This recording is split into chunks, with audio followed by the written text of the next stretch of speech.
Hey, what's up, everybody? Video 44 coming at you with another video. All right, so I guess it's trade season. Sorry about that. Wipe my mouth. Trade season is upon us, ladies and gentlemen, and because of it, we gotta have stuff to talk about. It seems right before the draft. Seems like teams are moving around a lot. The Pelicans and the Wizards are who made a deal right now. Jordan Poole and his 2-year, $31 million contract, and Sadiq Bey and his 2-year, $6 million contract is headed to the Pelicans.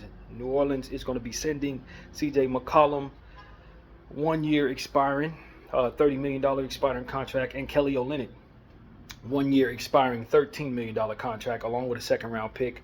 The number 40 pick is headed, I believe, one direction or another. Whoever doesn't have it will be sending it the other way. I can't remember who it is right now, but I can tell you very soon. But yeah, that's what's going on, man. The number 40 pick and another second-round pick. So essentially a second on each side.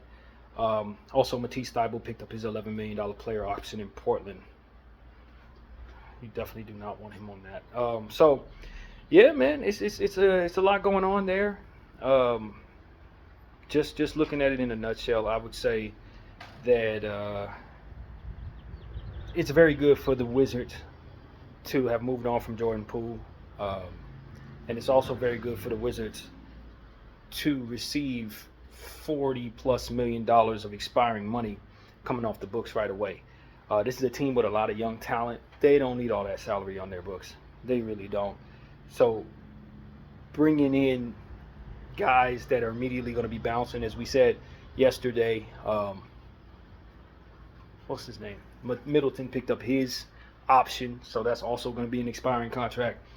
So it should be nothing at all for the Wizards to be able to trade C.J. McCollum for something that fits what they want to do, or just let him expire and have that money coming off the books. He can help those young players and make up for what Jordan Poole's absence is about to be. So I don't see any downside to this for the Wizards as far as I could tell. They did great here. The Pelicans got a little younger, obviously picking up Jordan Poole, NBA champion with the Golden State Warriors. 2-year deal is also not strenuous, really, when you consider it is an expensive deal, but he's a young guy who's coming in, and it's not like you're picking him up on 5- and 6-year deal, nothing crazy like that. So, yeah, the number 40 pick is going to be going to New Orleans. Washington had it, sending it to New Orleans. And a future second is what New Orleans is sending to the Pelicans. To the Wizards, what the Pelicans are sending to the Wizards. So, yeah, Jordan Poole, Sadiq Bey, and this year's number 40, New Orleans, C.J. Kelly, and a future second to Washington. Lakers are interested in Dante Exum for the veteran minimum. Absolutely. I love what I saw from Dante Exum. I know he's always hurt, but he really torched us a couple years ago in one of his very best games, so I'm up for that as a Laker fan. But anyway, yeah, this is a good thing. This is a good thing, I think, for both teams in a sense that if you're New Orleans, you turn the corner on C.J. McCollum and brought in an extra year on a contract for a younger player that kind of does the same thing that you expect C.J. does for you. So essentially you got younger, and when you're a small market like New Orleans, although they could be a mid-market team if they just do things better, to be honest with you, they're sort of in the same space as Houston, but if you do things the wrong way, it tethers you down to being a smaller market. It's not the market that tethers. It's the determination of whether or not a player is going to want to go there, in my opinion. New Orleans ain't a bad place to be so long as people are doing things in an excellent way. So that's a mid-market team, and they're more likely are on the wrong side of free agency desires. So at this point, getting a guy like Jordan Poole makes it so that you're not negotiating with an aging C.J. McCollum, which you don't really want to do. You probably want him to move on anyway. And it brings in Jordan Poole in a situation where he can be expiring next year. So you try him out for a year with your situation. If you like what you see, you can extend him if you like, or you can shop him next year at the trade deadline or at the beginning of the year as an expiring contract on a young player. With championship experience. So I don't see nothing wrong with him at this point. When he first signed that contract with Golden State, it looked crazy. But at this point, with 2 years expiring and the way inflation has been, Jordan Poole's contract actually don't look bad at all. He's been one of the better players on a bad team for the last couple of years. secretly a very good defensive player, believe it or not. Jordan Poole steals the ball as much as anybody in the league. So when you consider where he's headed, you would imagine he's turning the corner as it pertains to him being an immature shot chucker. You would expect that he's about ready to play his best ball. So this is a tryout year. He has a good opportunity to be seen by more eyes next to Zion Williamson, next to the other shooters on the Pelicans team. I think this is actually a pretty decent situation for Jordan Poole to be auditioning in, to see what type of money he can get when it's time for him to be a free agent, or to maybe sign with an organization that may have plans for him. New Orleans, I wouldn't rule out him having an extension with New Orleans if he has a good season, which I very much expect that he will, because he's been getting better. Jordan Poole, I think, is where you hope Jalen Green finds himself 2 years from now, where he's just growing out of some of the immature ways of doing things on the basketball court and just kind of rounding into form as a young player that one would be excited about. I think Jordan Poole, you had to wait out the immaturity. He was in a very, very bad reputation space as it pertains to just what you would expect from him on and off the court in some ways. The whole thing with Draymond Green, it was unfortunate it went down that way, very embarrassing for him, but at the end of the day, he made a lot of money in that situation. He was humbled greatly by that situation and further sent to the bowels of the NBA to suffer. So I'd imagine he's in this position where he's ready to win again. You taste a little winning, you get a big contract, and then you're banished to hell. The most important thing for you is to just learn from everything that you did that put you in that position, and then find yourself in an organization opportunity where you can win once again. So I know that's what he wants, and I think he's one step closer to having that. Although New Orleans is not in a great space, they're in a more tolerable space if you're him than probably Washington was going to be over the next several years if he were to be stuck there for the remainder of his contract. So this puts a couple extra opportunities for him on the table, and I think he will do great things in New Orleans in the short term. I think he's going to have a good year next year. I really do. Kelly Olynyk, journeyman on an expiring contract. He's a throw-in, probably getting traded again very soon at $11 million. Should be easy to move. He can still stretch the floor. He can still help teams. Has a lot of experience. He's going to be a journeyman for the rest of his career, in my opinion. Saddiq Bey, kind of the same thing. Had a lot of steam early on in his career with the Detroit Pistons, but some of his weaknesses have kind of flared over the years. So on a 2-year deal, you don't expect that he's going to be horrible for New Orleans, but you also don't have high expectations that he's really going to do anything for New Orleans. Had some injury issues, stuff like that. I'm not super high on Saddiq Bey anymore. I used to be back in the day with Detroit. So, yeah, man, it's all about Jordan Poole going to New Orleans and having an opportunity to play with more talent around him, more defensive talent. Although the Washington Wizards are putting together a nice defensive situation there, they are. But just a more developed young team in New Orleans than what you would expect you would see in Washington next year. I think New Orleans can still make a lot of moves, though. I think DeJounte Murray, he's coming off the injury, so I don't know if he'd be movable, but I know they would love to unload that contract. There's been a lot of talk about them potentially moving other pieces as well. I don't know what the Pelicans are going to look like necessarily, but one thing's for sure, they have a better situation, in my opinion, for Jordan Poole than Washington did coming into this season. And as far as CJ McCollum, I just expect him to get traded again. I don't expect CJ to be there much longer. In Washington? No, that's he may. There are a lot of different avenues that this expiring contract could go for CJ McCollum. They could retrade it very soon. He could play it out and just hit free agency. They could buy it out, which I don't expect that they would necessarily do. That's not necessary, really. But what I do see is Washington putting more experienced veterans on the team. And so if they do decide to hold on to CJ McCollum,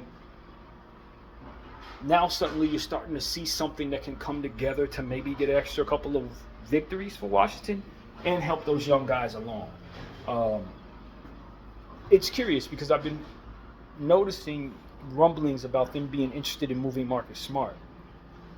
But if I'm not mistaken, and maybe I can check right now to be certain what Marcus Smart contract looked like, but that would determine my next statement. because I don't know if he's on a multi-year deal, then I don't have the same thoughts about it as if he's expiring as well. So let me see what we're looking at with Washington on their payroll situation, if the phone will load. But the point I would be willing to make here is, if he's on an expiring contract, then what I'm seeing is them putting together a team that has some nice veterans on it. Now you got C.J. McCollum, Marcus Smart, and Chris Middleton. That is not the worst trio of guys to have teaching a young team how to move. Marcus Smart's contract expires 25-26, so his contract is expiring at $21 million.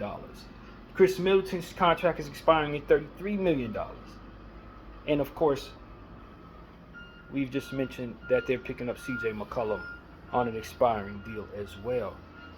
So this is looking like a situation where the Washington Wizards could just try this out for a year and see if that trio of veterans can carry those young fellas to a respectable play-in tournament-like season. I don't think that's wild to think that that might be possible when you start talking about Middleton, Smart, and CJ. That's not wild to me. I don't know. In the Easy East, could they possibly make the play-in tournament? CJ McCollum on $30 million. All of that money coming off the books has to be enticing for somebody to trade for. When you're a team like, and this is something I'm looking at too with that trio, when you're a team like the Toronto Raptors, what is the direction you want to go? You have some players like R.J. Barrett that you'd like to move, Emmanuel Quickly that maybe you'd like to move. Would that be something? Would those players be something that the Washington Wizards be curious about, and in turn be willing to send you some expiring contracts for these old guys? Because that might be a way to move if you're the Washington Wizards. Maybe find some pieces that can be a bit younger than these expiring guys who you wouldn't mind having on contract for multiple years, that can stabilize your team even further, assuming that these one-year guys would ultimately sign away if they have an opportunity to jet.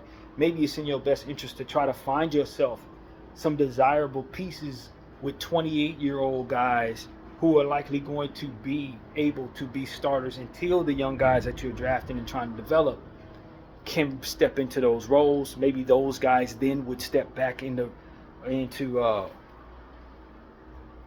bench roles to make your bench very strong when those young guys like George and Sarr and Carrington and whoever you're about to draft, Koulibaly, are ready to step forward.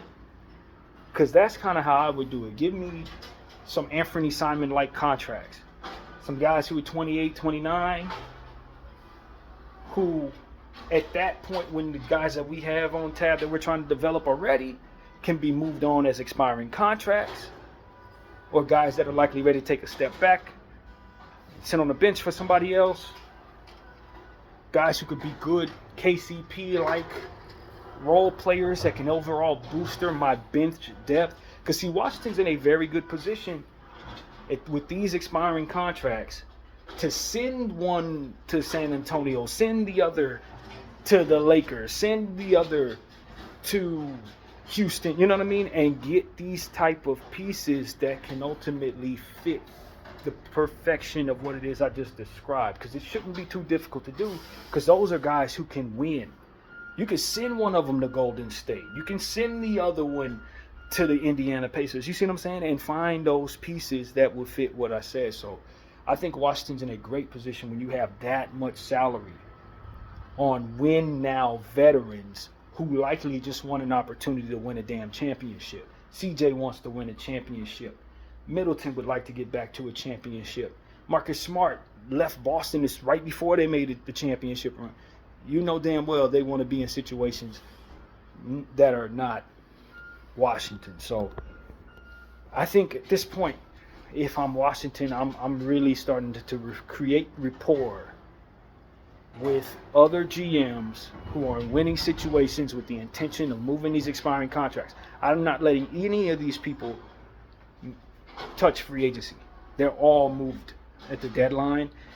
And if you wait until the last minute to do that, you might not be able to pull the trigger, and you might end up risking having those guys hit free agency. So you don't let that happen. You shop these people all year long. We shop them all year long. And you're trying to look for 3-year contracts with 28-year-old guys, 30-year-old guys that still have a lot left in the tank, who you don't have to negotiate with, who can get to the bench when these guys like Saw are ready to start, and still be contributors from there. So that's what I'm looking for. Yeah, that's exactly what I'm looking for, man. So Washington situation, like I said several times over the last couple of years, is a great situation to GM, if you're me, because they got all the assets in the world. Now they got these expiring contracts on helpful veterans who should have a lot to contribute to a winning situation. And for the short term, for half a season, they can really help carry the roster to respectability and give these young guys some experience in winning situations and cohesive basketball situations. So it all looks good to me. I don't expect the Wizards to be a winning team. I don't expect them to win more than 30 games this year. But I do think they're going to have a much better season this year, and they surely are a very good canvas from which to start your process if you're a GM. So, yeah, I like their situation very much. Very much, and I have for several years now. They have to draft a little better, though. I don't think they've drafted wonderfully. Koulibaly's solid. I don't know if he's going to become what they hoped he would be. Alex Sarr, solid. We'll see if he turns out. Keyshawn George has been good. Bob Carrington, good. It's still extremely early. We'll see what they turn out to be. But I need them to get a little more athleticism, a lot more wiggly with the next pick that they pick up. If they could pick up a wiry dude who can move, create for himself, or create for others, that would be great. If they could walk away with a lead guy who can play some defense a little bit, but more so can get his own shot. I would love for them to get somebody in that 5 to 10 range that would be really, really capable of creating for themselves and others. I don't think Washington would be the worst situation for the number 3 overall pick, Ace Bailey. I don't think that would be the worst situation. You moved out Jordan Poole. You can use the shot making. You have more vets to kind of help him along the way, which is something that I think is very important for that young fella.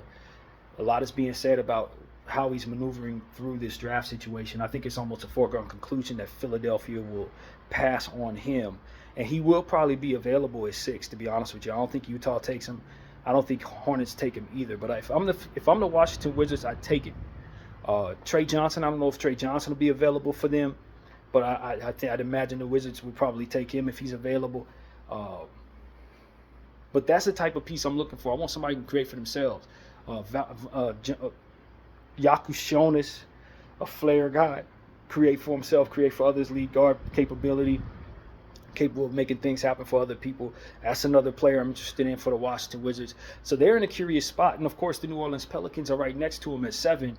So I think they have an entirely different set of needs. I personally would take Kamen Malawach and just solidify their center position. But now that C.J. McCollum is gone, they're bringing in Jordan Poole. That's kind of lateral as it pertains to the shooting guard position. But Jordan Poole's more capable of playing some 1. If I'm the New Orleans Pelicans, just to shift to them, I still want to unload guys. I got to get rid of DeJounte Murray. I have to get rid of that contract. He continues to have injury issues. He's still young enough to be attractive to somebody, but that contract officially looks bad with the injuries that he's taken on. He looked pretty good in Atlanta before they made the trade for him. Unfortunately, that trade did not work out in their favor. I just don't see any future for DeJounte Murray's contract in New Orleans. Not if New Orleans is serious about turning the corner on both their winning and their flexibility situation. Zion Williamson, I'm not trading him. Because I'm going to tell you the truth. I teeter back and forth. You probably hear another video where I say the complete opposite. But what it comes down to with Zion Williamson is he's one of the most powerful, physically powerful players in basketball. And though he can't seem to get healthy, he's still young enough and starting to establish a certain respect for taking care of his body that I think will start to pay off as we start to go forward. If he continues that process. He didn't take care of himself for the first, 5 years of his career, whatever it was. And as a result, you're seeing him pay for those mistakes. But over the last season or two, he's been developing the habits of working out. That, too, will pay off as he goes forward so long as he keeps those habits. It's the same thing I say about Luka Doncic. If Luka Doncic starts taking care of himself from here, regardless of what happened behind us, we still may be paying a little bit over the next 2 years for the years he didn't take care of himself. But the further into taking care of himself he goes, the more you will then pay benefits benefits will be paid to his body after that. So with Zion being a ridiculously freak athlete, I have a feeling that if you trade him away, his best years will be coming in the place that you send him. So him being as strong as he is, as young as he is, as powerful of a scorer as he is, capable of a defender as he once was at Duke, for which I haven't forgotten, and I can control his contract based on the contingencies and stuff like that have been made in negotiations with him, forcing his weight to be low and stuff like that. He's an easier player to negotiate with based on that lack of leverage. I still hold on to him if I'm New Orleans. I just make sure I get rid of other stuff on the salaries. All the other salaries on the books that I don't need are gone. They need to start shifting into being a three-point shooting team, though. They have too much three-point personnel to not shift their mindset to being more three-point oriented. When you talk about Hawkins, you talk about Trigger, you talk about Jordan Poole now. They got shooters. They got shooters on their team, man. Sadiq Bey is a shooter. I think they need to be, I'm not going to say go all full Boston Celtics, but it would be in their best interest to kind of shift their offensive strategy to attempting significantly more threes, because that leans into their strengths. Play Jordan Hawkins more. He's too talented. He's been too talented to be on that team not getting the minutes that he needs. Play him more. Herb Jones, he's a player who you could probably see getting traded soon.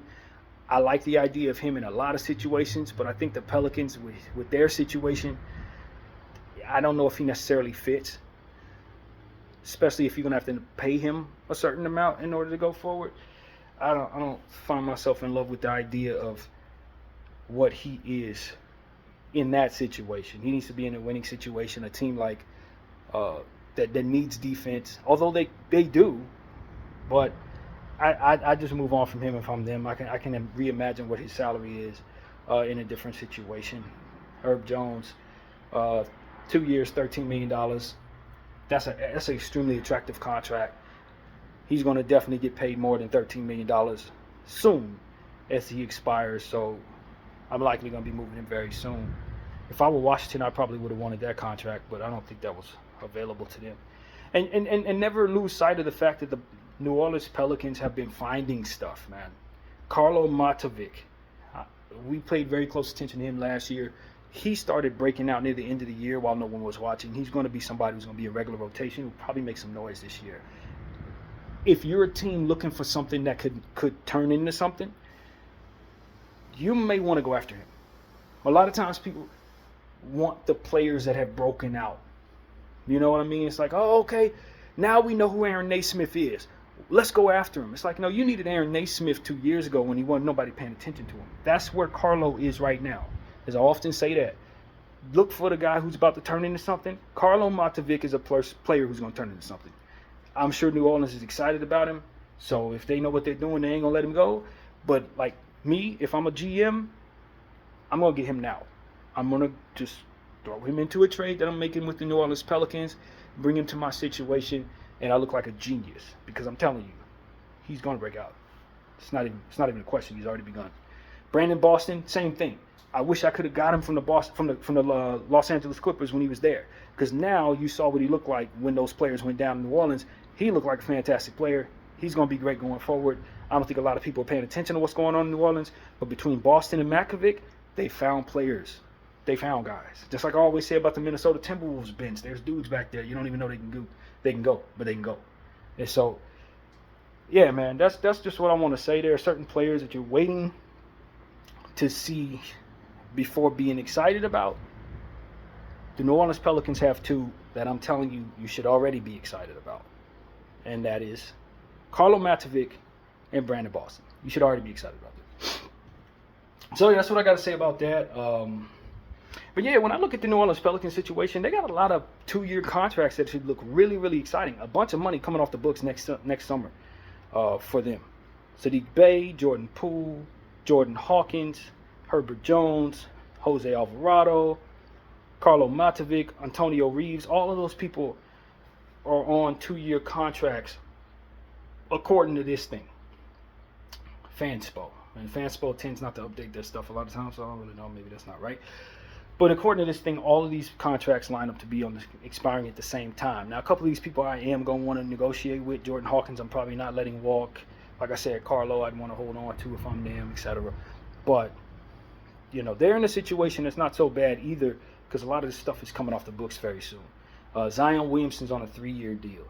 That's going to be off the books in 2 summers. So, it's like, yeah, DeJounte Murray, same thing. He's on a 3-year deal, $30 million a year. I probably want to get rid of that soon. But again, they're not beholden to all of this crap for too much longer. They got 1 more year with all of this, and then they can start really seeing flexibility opportunities in the trade market to get rid of these contracts that they've been stuck to for a little while, man.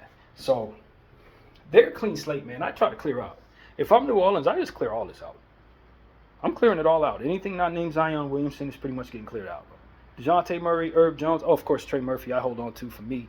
Yves Messi, hold on to. Like I said, the 2 guys I already been mentioned a couple times. I keep them. But some of this other stuff, it don't need to be there. Elfrid Payton needs a job in this league, by the way. Elfrid Payton needs a job in this league. He's been playing great. He shouldn't be as easily tossed around as he's been. He should probably have a contract in this league. Lester Quinones is a nice role player, but he's going to stay that way. He's a role player. He's solid. But they got attractive stuff, man. Sadiq Bey is, like I said, I don't really like Sadiq Bey that much, but if he could turn back the clock into who he was, still a young enough guy, only 26 years old, he probably has some 3-point shots to hit for you, man. Big body. I don't know. Kind of up and down, left and right, not really a whole lot of wiggle to him, but if I need somebody to spot up in the corner, I can count on him to hit the shot. That's cool. And they got a couple of guys like that. Jordan Poole, Jordan Hawkins, Trey Murphy. I'm not really sure about Antonio Reeves shooting. I don't know. Call me ignorant when it comes to this player, but I heard some people liked him when the draft came around. When he was being drafted, he was somebody they liked in the 2nd round, so he probably has a nice role player upside, I'd imagine.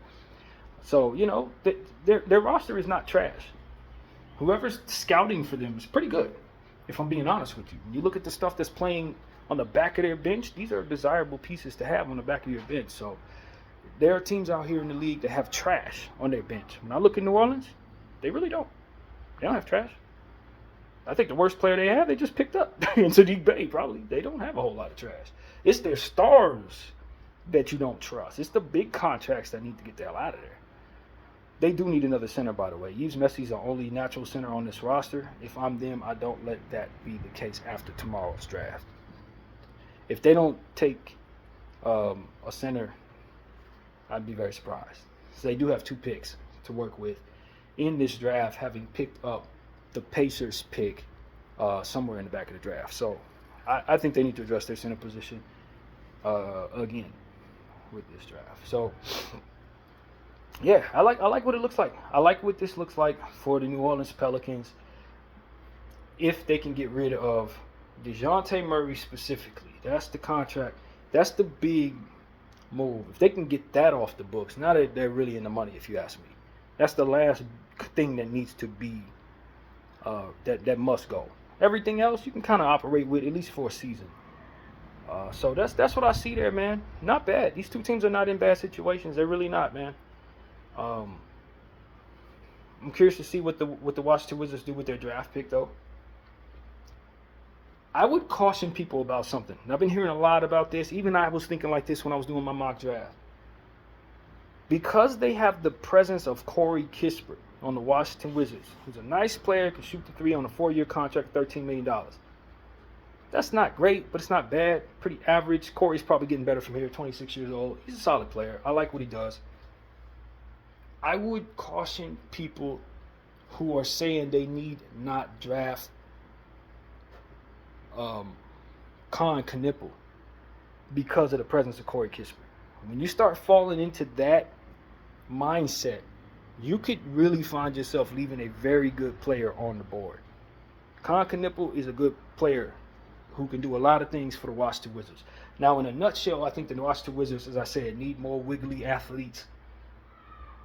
In my opinion, they lost some athleticism when you lose Jordan Poole, in my opinion. They don't have a lot of that. Outside of Koulibaly, I don't really see anybody that I think is leaping off the ground and firing down on somebody. So that's the type of player they need.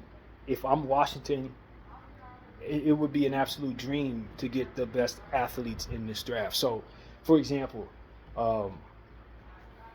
if they could find a way to land the kid that we were just saying, who's having all the issues, For the athleticism, Ace Bailey would be great. If somehow they could trade up to Hornets and get VJ Edgecombe, or trade up with the Philadelphia Sixers and get VJ Edgecombe, I think that would be amazing for the Washington Wizards. Noah Singay, I think, would be a great player to have for the Washington Wizards. I think for them specifically, I need athleticism. With my second pick, maybe with the first opportunity at a draft pick, I take Kamen Malawach if he's available for Washington. Although that's not athleticism, it does solidify that you don't have Alex Sarr playing the center position, which I'm not really sure you want him to do. I think Common can stretch the floor reasonably well. I don't think Alex Sarr can, although he may attempt them and get better. Spacing could potentially be a little funny in the short term. In the long term, I think it balances out. And I think you love having those two young center shot blocking guys that can just do great things. So I think both of these teams, New Orleans and Washington, may want to look at Malawach. But if I'm not mistaken, Washington has another pick somewhere back here. If they do, yes, number 18, Joanne Behringer. I want an athlete there. If I don't get an athlete with my 6th pick and I'm Washington, I need an athlete with my 18th pick. Now, you don't want to reach for guys. I think the best athlete that comes to mind is like Abdou Thero.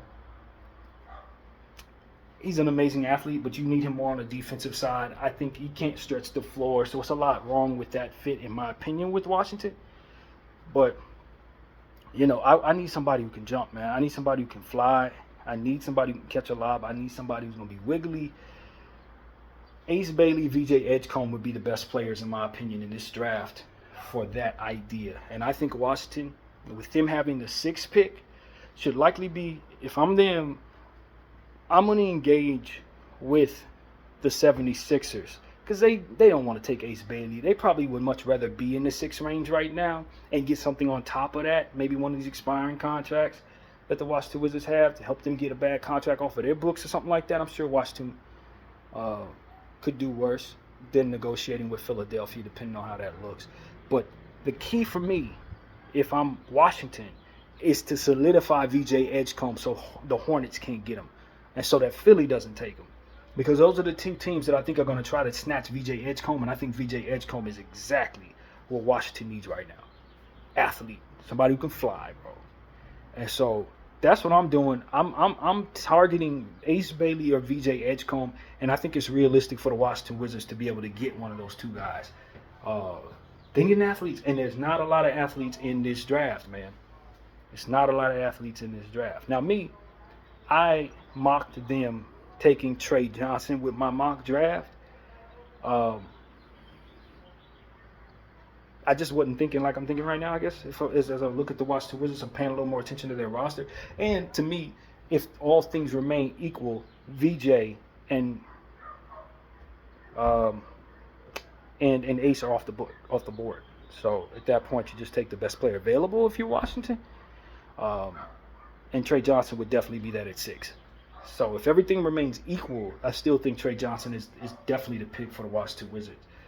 But like I said, they could use Kamen Malawach to help solidify their center position a bit better. Because I look at Alex Sarr as a 4, to be honest with you. So there are a lot of needs for the Washington Wizards. I would love to be in their position right now. But for me, if I'm looking for the fit that my mind's eye tells me they need, if I'm bringing them something they don't have, it's VJ for the explosiveness, for the absolute and utter explosiveness. Because everybody they have is up, down, left, right. Everybody has either a shooter or a defender, with the exception of Koulibaly, who's not really a crazy leaper himself. They are kind of one of the more unathletic, super young basketball teams. They don't have athletes. You know, they got layup merchants everywhere on their roster. And good ones that you want to have, but you got to find a way to become more athletic if you're serious about your rebuild. You have to. So Ace Bailey's interesting, but Ace Bailey has some weaknesses and some desires to have the ball come to him, only him. He's not a connective piece. I would not be as high on Ace if I'm Washington as I would be on VJ. And I don't think VJ lasts past 4. I think if he falls to the Hornets, he's gone. I'm just going to be honest. I don't see no way the Hornets don't take VJ. I got to snatch him from them. So I'm doing a conversation with the Philadelphia 76ers. I don't think it makes any sense to try to call Dallas or San Antonio, even though I heard San Antonio could be potentially interested in moving Dylan Harper. I don't think it makes any sense whatsoever. I don't actually think they'll do that. They're bluffing there. They're definitely taking Dylan Harper. But Philly should be happy to move down because they probably want somebody in that range anyway. And the Hornets are going to take VJ for sure. They're going to take him for sure. So that's what I see there. With Philadelphia staying at 3, don't be surprised. And I know people are not seeing this coming. It's crossed my mind. I don't actually think they're going to do this, but I do want to put it in the atmosphere because I haven't heard anybody think like this. I haven't heard anybody say this. But I wouldn't be surprised if Philly takes Common Malawat at 3, y'all. Because Joel, if I can find somebody who can play the center position for the Philadelphia 76ers on a rookie contract, that may not be the worst thing for me, man.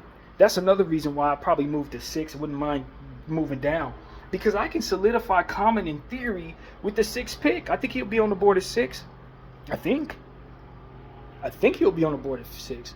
Not certain. I don't imagine Utah is going to take him.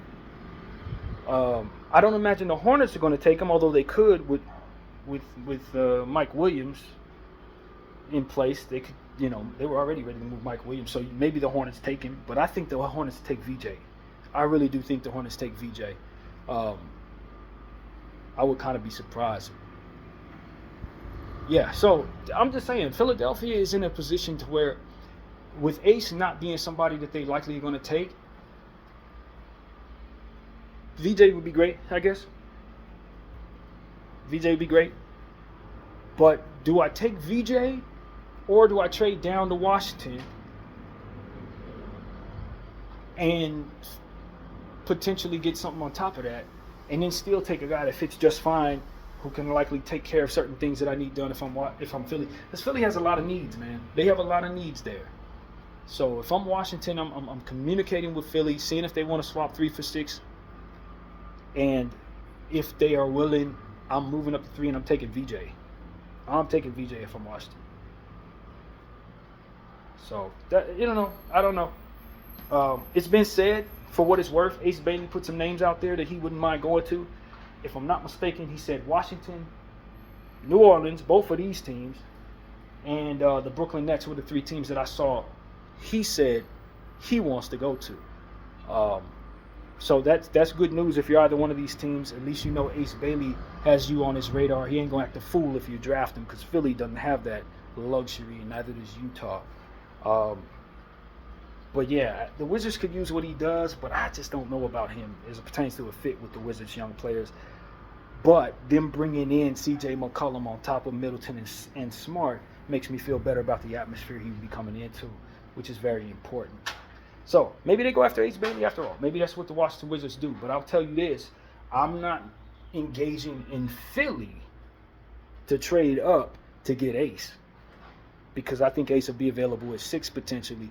I don't need to do that. But if I want VJ, which I do if I'm Washington, I'm moving up to get him. So my mind's everywhere, man. This draft is less than 24 hours away. I'm super excited about what's going to happen. I think there could be a lot of weird stuff going on, reaching and stuff like that. I think the Brooklyn Nets could potentially trade 2 of their first-round picks, potentially, although I would tell them not to. Judging by where those picks are, if you're Brooklyn, I'm going to keep my picks because I think the draft is more exciting in the range that they actually are in. The ranges that they're in, you're still going to find guys that could very well go 12, 13, and 14 in the 18, 19 range. That's just the way this draft is set up. There's a lot of parity between 10 and 22. So if you have the 22nd pick, if you have whatever they have, 18 and the picks in that range, you're still going to get really, really helpful, potentially high-level rookies if you're Brooklyn. Them moving up is not as exciting to me because there's nothing at the top of this draft that I think particularly fits with what they're doing. Not really. They're a rebuilding situation. I don't see any stars in this draft outside of the top 2 in Harper and, of course, Cooper. So if I'm them, I think I could very well get whatever the heck I want at 8. They're still going to get a fantastic piece at 8. I'm not moving from 8 to 3 if I'm Brooklyn. Not necessarily. There's nothing there that makes me that excited if I'm Brooklyn. I could very well get Kamala Watts. I may very well to get Trey Johnson if somebody slips on him. I may very well get Jeremiah Fears, which I think is one of the best fits for Brooklyn. May very well get Ace Bailey if all these teams, pass on him. Although, I will say this as a caveat, given what we've already talked about here, if I'm Brooklyn and I want Ace Bailey, I probably will have to trade up from 8. So that's a reason to trade up if you're Brooklyn. 8 up. But other than that, if I'm not in love with Ace Bailey, I don't think the need to trade up is necessarily what's on my mind. Do I love VJ Edgecombe if I'm the Brooklyn Nets? Sure. Do I love him as much as maybe Washington should? Not based on what I'm thinking about. Not necessarily. But they could use some more athleticism. I got to look at their books to really see what exactly they need. I just have an idea that Washington needs athleticism specifically. But you get the point, man. You see where my head is going. It's my favorite time of year, man. NBA draft time. I encourage everybody to check out my mock draft. I don't think it's all the way outdated, although I'm not sure if I would do the same thing with the Phoenix pick that I did when I thought Houston was taking them at 10. So, yeah, check that out. And I'd imagine more trades are coming, man, before the end of the day and going into tomorrow's draft. I just expect this to be trade central for certain because there's so much that teams need, and there's so many teams in this draft with multiple picks. There's so many teams that have stuff falling to them that doesn't necessarily fit, but teams they can move up to or down to that would allow for them to get stuff that does fit with opposite needs just the same on the other side of the negotiation table. So the environment for a lot of movement is more than obvious, and we're seeing it right now. So that's pretty much what I got to say, man. As far as the Washington New Orleans trade, I like to trade for both teams. Washington getting expiring contracts, New Orleans getting contracts that are not too crazy on younger talent, still in a position to have flexibility, still in a position to feel good about what they're doing. Both of those teams draft next to each other. All of that looks really good to me. So that's pretty much what I got to say. My name is BDL44. I thank y'all for watching. I'm out.